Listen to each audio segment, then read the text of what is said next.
إن الحمد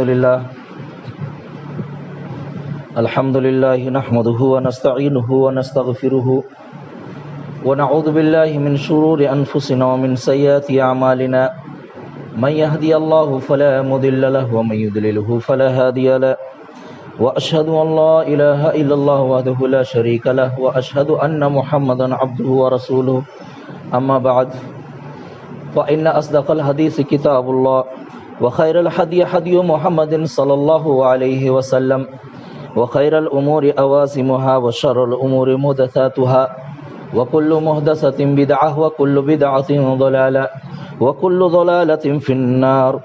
أعوذ بالله من السميع العليم من الشيطان الرجيم من حمزه ونفقه ونفسه. بسم الله الرحمن الرحيم. يا أيها الذين آمنوا اتقوا الله حق تقاته ولا تموتن إلا وأنتم مسلمون. يا أيها الناس اتقوا ربكم الذي خلقكم من نفس واحدة وخلق منها زوجها وبث منهما رجالا كثيرا ونساء واتقوا الله الذي تساءلون به والأرحام إن الله كان عليكم رقيبا. يا أيها الذين آمنوا اتقوا الله وقولوا قولا سديدا يصلح لكم أعمالكم ويغفر لكم ذنوبكم ومن يطيع الله ورسوله فقد فاز فوزا عظيما. وقال في موضع آخر أعوذ بالله من الشيطان الرجيم من حمزه ونفقه ونفسه. بسم الله الرحمن الرحيم. يوصيكم الله في أولادكم للذكر مثل حظ الأنثيين.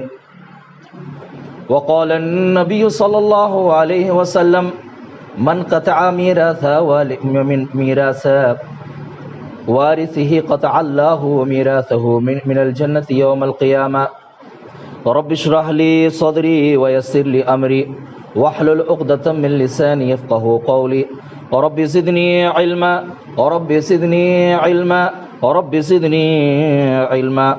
سبحانك لا علم لنا إلا ما علمتنا إنك أنت العليم الحكيم. اللہ رب العالمین کی حمد و ثنا، کبریائی، بڑائی، تعریف و توصیف، حمد و سپاس بیان کرنا لائق و زیبا ہے جس پروردگار عالم نے ہمیں اس دار فانی کے اندر پیدا فرمایا اور پیدا کرنے کے بعد ہم کو یوں ہی ضلالت، گمراہی، بے راہ روی پر نہیں چھوڑ دیا، بلکہ ہمیں سیدھی راہ پر گامزن کرنے کی خاطر، صراط مستقیم کو ہمارے روا کرنے کی خاطر، صحیح راستے پر، حق کے راستے پر، ہدایت کے راستے پر، توحید کے راستے پر گامزن کرنے کی خاطر اللہ رب العالمین نے اس دنیا کے اندر بے شمار انبیاء اکرام کو مبعوث فرمایا. انہی انبیاء اکرام میں سے ہمیں آخری نبی، تاجداری و مکی و مدنی، امام الانبیاء والرسل، شافی و مشفع، میدان محشر، صاحب حوض کوثر محمد صلی اللہ علیہ وسلم کی ذات گرامی ہے، جن کے اوپر ہزار و ہزار درود السلام ہو. اللہم صلی علیہ، اللہم بارک علیہ. معزز سامعین، تمام میرے دینی اور ملی بھائیوں، امتی مسلمہ، اصاغر و اکابر و ہم عمر ساتھیوں، قرآن کا جب آپ مطالعہ کریں گے تو قرآن کے مطالعے میں آپ کو ایک سورہ ہے، سورۃ النساء. آپ کو ایک سورہ ملے گی، سورۃ النساء. نساء کی معنی ہی ہوتا ہے عورت. اس سورت سے اللہ رب العالمین، اس سورت کے اندر اللہ رب العالمین نے مکمل عورتوں کے حقوق کو، عورتوں کی زندگی کو، اور جب وہ لڑکی ہے تو اس کے کیا حقوق ہیں، جب اس کا بیاہ ہو جا رہا ہے، بیوی بن جا رہی ہے تو اس کے کیا حقوق ہیں، جب ماں بن جا رہی ہے تو اس کا کیا حقوق ہیں، اور جب وہ دادی بن جا رہی ہے، بڑی ہو جا رہی ہے، جدہ بن جا رہی ہے تو اس کے کیا حقوق ہیں. اللہ رب العالمین نے مکمل طریقے سے، واضح طریقے پر اللہ رب العالمین نے اس صورت کے اندر عورتوں کے مسائل کو بیان کر دیا ہے. اس سے 3 جمعہ پہلے، 3 جمعہ سے لگاتار آپ لوگوں کے سامنے نکاح کے تعلق سے باتیں چل رہی تھیں. سب سے پہلے نکاح کی تعریف بتلائی گئی تھی، اس کی فضیلت بتلائی گئی تھی. اسی طریقے سے دوسرے جمعہ کے اندر نکاح نہ کرنے کی خرابی بتلائی گئی تھی کہ نکاح نہ کرنے سے کیا خرابی ہے.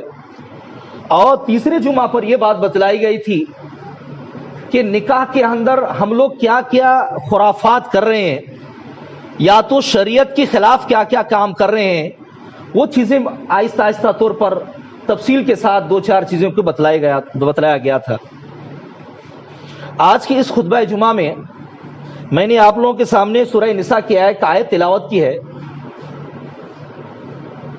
اور اس آیت کا تعلق میراث سے ہے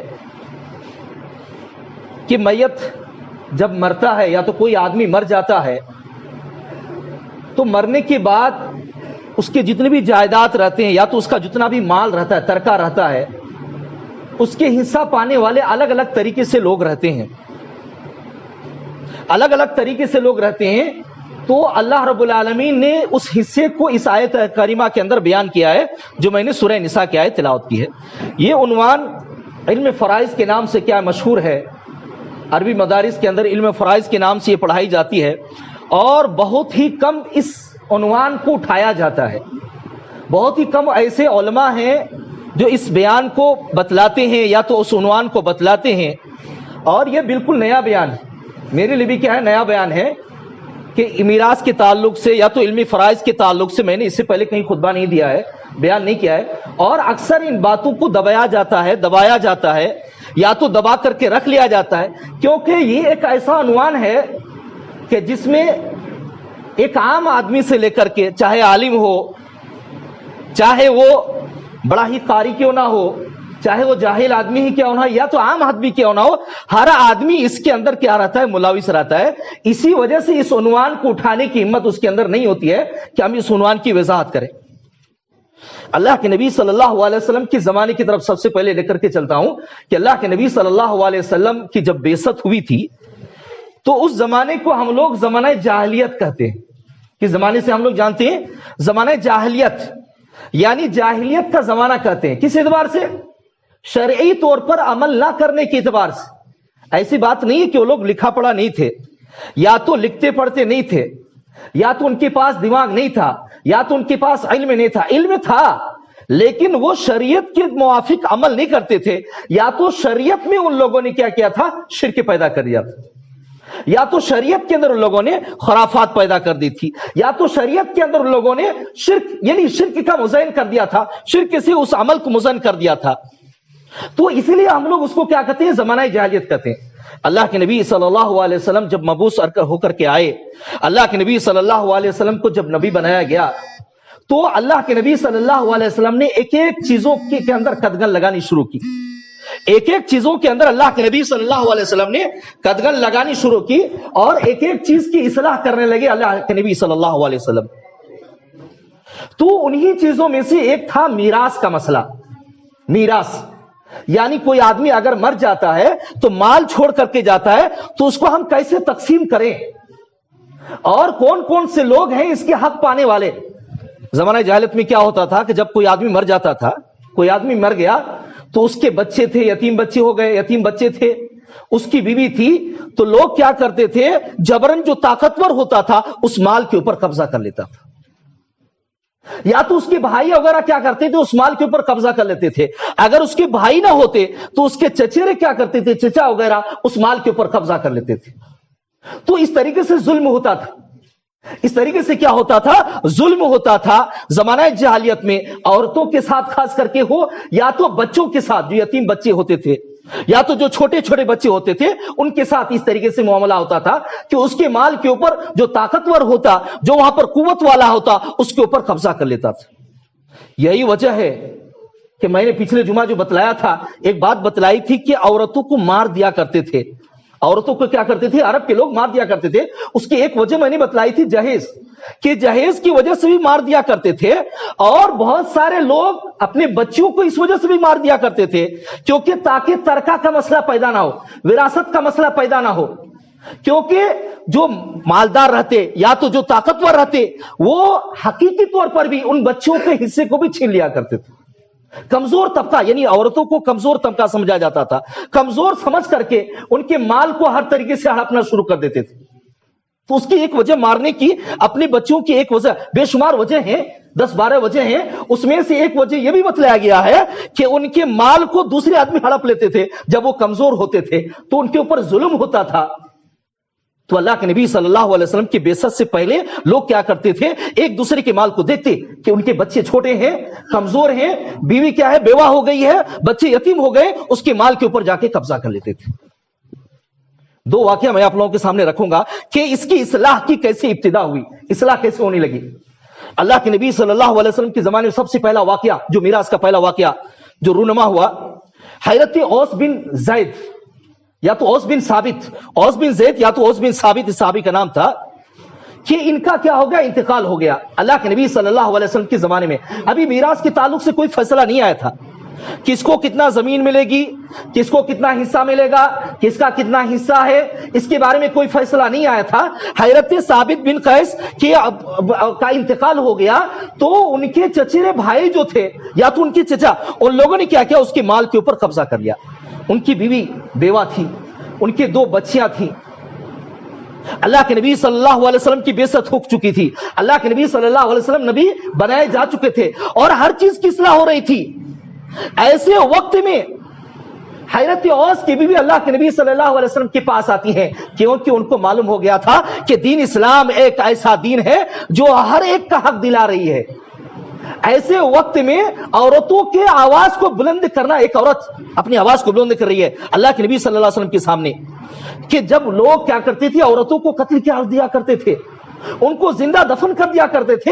ایسے وقت میں اللہ کے نبی صلی اللہ علیہ وسلم کے پاس آتی ہیں، کیونکہ ان کو معلوم ہو گیا تھا کہ اگر کوئی حق دلا سکتا ہے، اگر کوئی میرے ظلم کو مٹا سکتا ہے تو دین اسلام ہی مٹا سکتا ہے۔ چنانچہ اللہ کے نبی صلی اللہ علیہ وسلم کے پاس آئیں اور اللہ کے نبی صلی اللہ علیہ وسلم کے پاس آنے کے بعد کہا، اے اللہ کے نبی، ایسا ایسا میرے شوہر کا انتقال ہو گیا، اور میرے شوہر کے انتقال کے بعد انہوں نے جس کو وصی بنایا تھا، انہوں نے کیا کیا، ان کے چچا کو، ان کے چچیرے بھائیوں کو سارا مال تقسیم کر دیا، میرے بچے یتیم ہیں، میں بیوہ ہو گئی ہوں، مجھ کو کوئی حصہ نہیں ملا۔ اللہ کے نبی صلی اللہ علیہ وسلم خاموش ہو گئے۔ اللہ کے نبی صلی اللہ علیہ وسلم نے کوئی فیصلہ نہیں کیا، کیونکہ اللہ کے نبی صلی اللہ علیہ وسلم اللہ کی طرف سے بولتے تھے، اپنی طرف سے کوئی مسئلہ، دین جو نازل ہوتا ہے وہ اللہ کی طرف سے ہوتا ہے۔ دین نازل کس کے اوپر ہوتا ہے؟ نبی کے اوپر ہوتا ہے اور اللہ کی طرف سے ہوتا ہے۔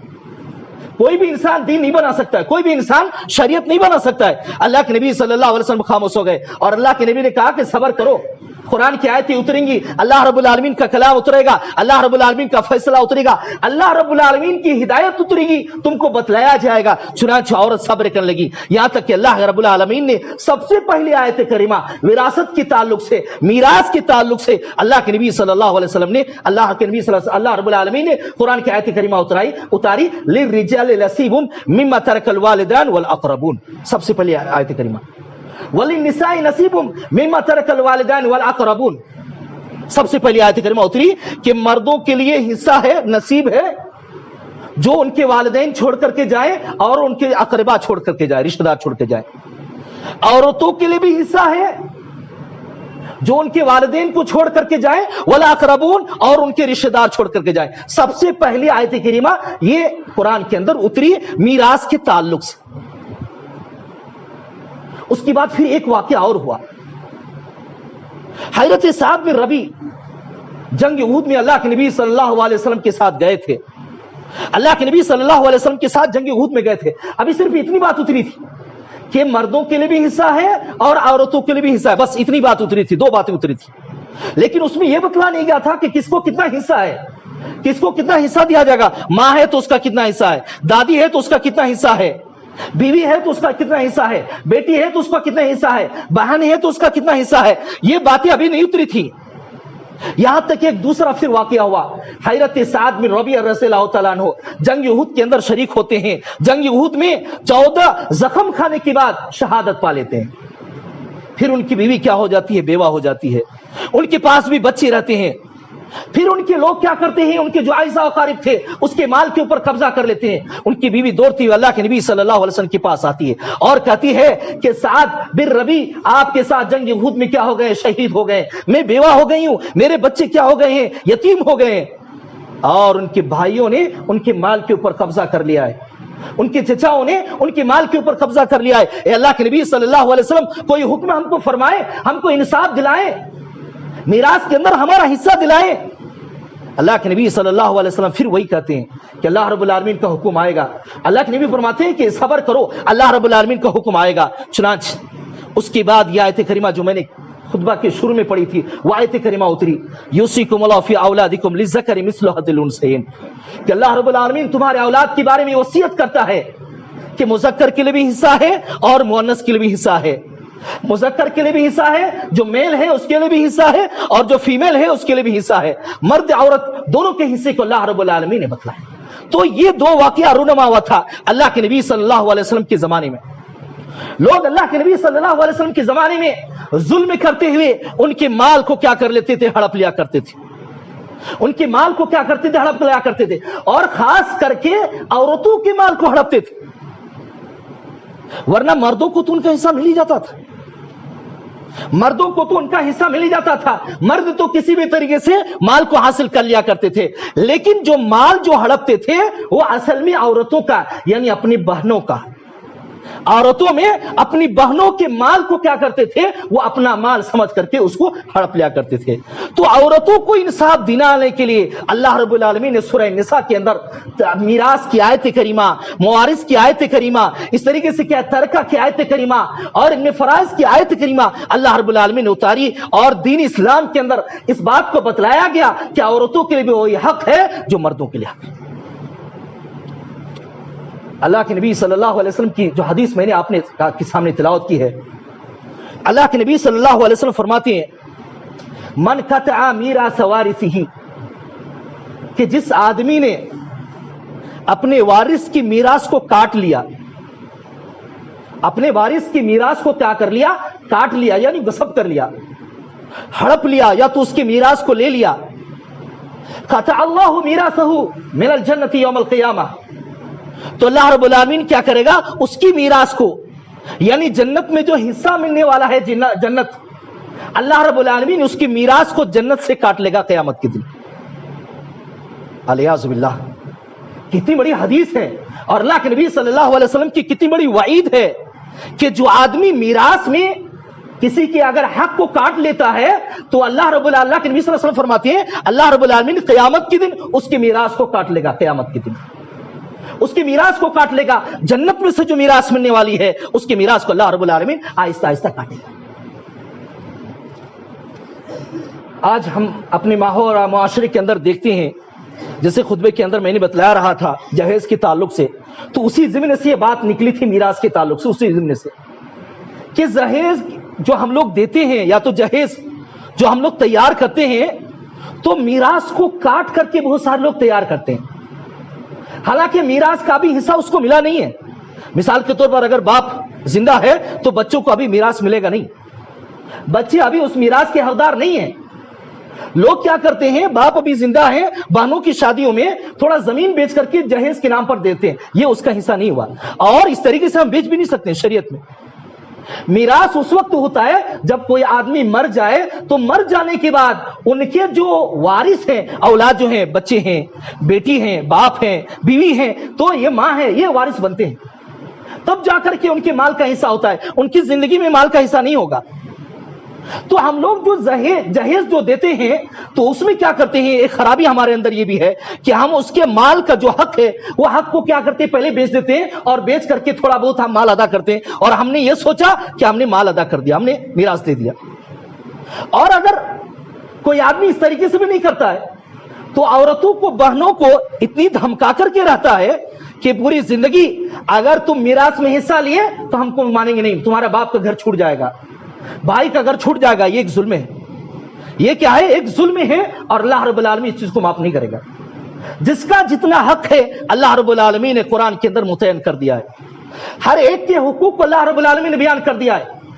اور میراث ایک ایسا مسئلہ ہے، ایک نازک ایسا مسئلہ ہے کہ جو مال اللہ رب العالمین نے ہم کو دیا ہے وہ عارتن پر دیا ہے، عارتن اللہ رب العالمین نے رعایا کے طور پر اس مال کی حفاظت کرنے کے لیے عاریتن اللہ رب العالمین نے دیا ہے۔ تو دین اسلام ایک ایسا آفاقی دین ہے، ایک ایسا شریعت ہے دین اسلام کہ دین اسلام نے ہر چیز کو بیان کر دیا ہے. ایک بچہ پیدا ہو رہا ہے, پیدائش سے لے کر کے موت تک ہر مسئلے کو اجاگر کر دیا ہے. تو موت کے بعد جو اس کا مال ہے, اس مال کو ہم کیسے تقسیم کریں گے, اس مال کو بھی اللہ رب العالمین نے تقسیم کر کے بتلا دیا ہے. کوئی بھی انسان حصہ نہیں کر سکتا ہے, ہم اپنی طرف سے حصہ نہیں کر سکتے, کیونکہ اگر اللہ رب العالمین انسان کو حصہ کرنے کا دے دیتا, اتھارٹی دے دیتا, حکم دے دیتا, تو ہم لوگ انصاف نہیں کر پاتے. ہر بھائی آپس میں محبت میں نہیں رہتے ہیں.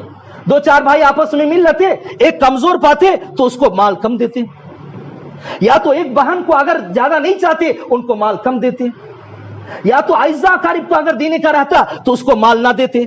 تو اللہ رب العالمین نے میراث کا حق اللہ رب العالمین نے اپنے پاس رکھا ہے. کسی بھی انسان کو حق نہیں دیا ہے کہ تم اپنے ہاتھ سے اس کو تقسیم کرو. اللہ رب العالمین نے تقسیم کر کے بھیج دیا اس چیز کو. اللہ رب العالمین نے ہر ایک کا حصہ متعین کر کے بھیج دیا ہے. کوئی بھی انسان اس کے اندر آگے پیچھے نہیں کر سکتا ہے. جتنا حصہ متعین ہے اتنا حصہ متعین ہے. اگر ہم اس کے اندر کٹوتی کر رہے ہیں, ہم اس کے اندر کیا کر رہے ہیں, گھٹا رہے ہیں, بڑھا رہے ہیں, ہم اس کے اندر کمی بیشی کر رہے ہیں, تو یہ ایک ظلم ہے. اور اللہ رب العالمین قرآن کے اندر ارشاد فرماتا ہے, آپ قرآن کا مطالعہ کریں, بے شمار جگہ پر, ہزاروں جگہ پر اللہ رب العالمین نے بتلایا ہے, وَمَا لِلظَّالِمِينَ مِنْ حَمِيمٍ وَلَا شَفِيعٍ. قیامت کے دن جو ظالم ہوگا, جو ظلم کرنے والا ہوگا, نہ اس کا کوئی دوست ہوگا, ولا شفیع, اور نہ کوئی مددگار ہوگا. جو ظلم کرنے والا ہوگا, ظلم کرنے والا ہوگا, اللہ رب العالمین فرما رہا ہے قیامت کے دن نہ اس کے لیے کوئی دوست ہوگا, پرسان حال ہوگا. قیامت کے دن نفسی نفسی کے عالم میں کوئی بھی اس انسان کو پوچھنے والا نہیں ہوگا, ولا شفیع, اور نہ کوئی شفاعت کرنے والا ہوگا کہ اس کے بارے میں شفاعت کرے. اللہ رب العالمین سے شفاعت کرے کہ اللہ رب العالمین اس کے گناہ کو معاف کر دے, کوئی شفاعت کرنے والا نہیں ہوگا. بڑا ایک مشہور حدیث, بے شمار باتیں ہیں میراث کے تعلق سے, اور ایک جمعہ میں رہوں گا تو اس جمعے کے اندر بتلایا جائے گا میراث کی تقسیم کیسے ہے, اور کس طریقے سے اس کے اندر مسئلے مسائل ہیں, اور کتنے مسائل ایسے ہیں جو ہم سنے بھی نہیں ہیں اور جانتے بھی نہیں ہیں. قیامت کے دن اللہ کے نبی صلی اللہ علیہ وسلم نے ایک مرتبہ صحابہ کرام سے پوچھا کہ اے صحابہ کرام, کیا تم کو معلوم ہے کہ مفلس کون ہے؟ صحابہ کرام نے کیا پوچھا؟ صحابہ کرام صلی اللہ علیہ وسلم نے کیا پوچھا کہ اے صحابہ کرام, تم کو معلوم ہے مفلس کون ہے؟ تو صحابہ کرام نے کہا کہ اللہ کے نبی, مفلس تو وہی ہے جس کے پاس پیسہ نہیں ہے. ہم لوگ غریب اور مفلس کس کو سمجھتے ہیں کہ وہی آدمی ہے جس کے پاس پیسہ نہیں ہے, مال نہیں ہے, دولت نہیں, وہ مفلس ہے.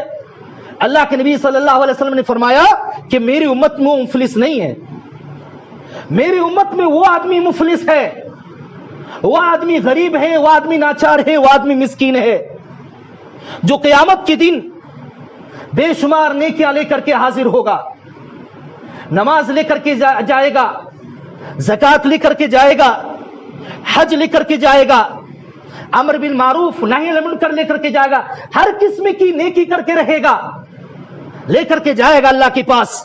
ایسا معلوم ہوگا کہ بڑا متقی آدمی تھا, بڑے پرہیزگار آدمی تھا, ایسا معلوم ہوگا کہ اس سے بڑا متقی اور پرہیزگار کوئی نہیں تھا. لیکن کسی کو اس نے گالی دی ہوگی, اس کے اخلاق اچھے نہیں ہوں گے, معاملے کے اندر اچھا نہیں ہوگا, کسی کے اوپر ظلم کیا ہوگا.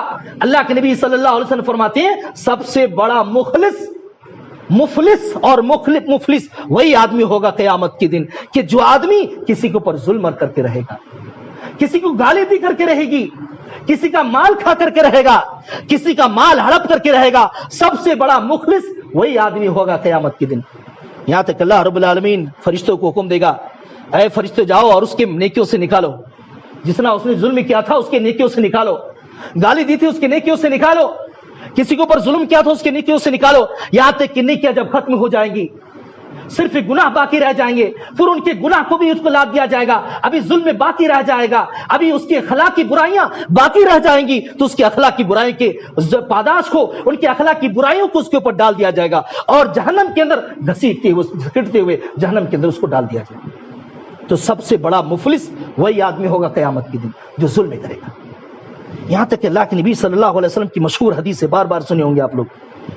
حضرت عائشہ رضی اللہ تعالیٰ عنہا فرماتی ہیں کہ من ظلم قدر شبر من الارض, کسی آدمی نے اگر کسی کے اوپر قدر شبر من الارض, زمین کا ایک بالش تک ٹکڑا بھی اگر اس نے ظلم کیا ہے, ظلم کر کے لے لیا ہے, اگر میں نے کسی بھائی کا ظلم کیا ہے, ناپ تول میں ظلم کر کے لے لیا ہے, اللہ کے رسول کیا فرماتے ہیں؟ من ظلم قدر شبر من الارض، اگر کسی آدمی نے ظلمن، حق نہیں مل رہا تھا، حق اس کو مل چکا تھا، لیکن ہرس کی وجہ سے، لالچ کی وجہ سے، دنیا میں 30 سال 40 سال زندہ رہنے کے لیے لالچ کی وجہ سے اس نے کیا کہا تھا، ایک بالشت بھی زمین اگر لے لیا تھا، تو وقا من عرب 70 من 7 اراضین، تو اللہ کے رسول فرماتے ہیں تو وقہ، اس آدمی کو 7 زمین طبق اس کا توق بنا کر اس کے گلے میں ڈال دیا جائے گا، نعوذ باللہ من ذالک۔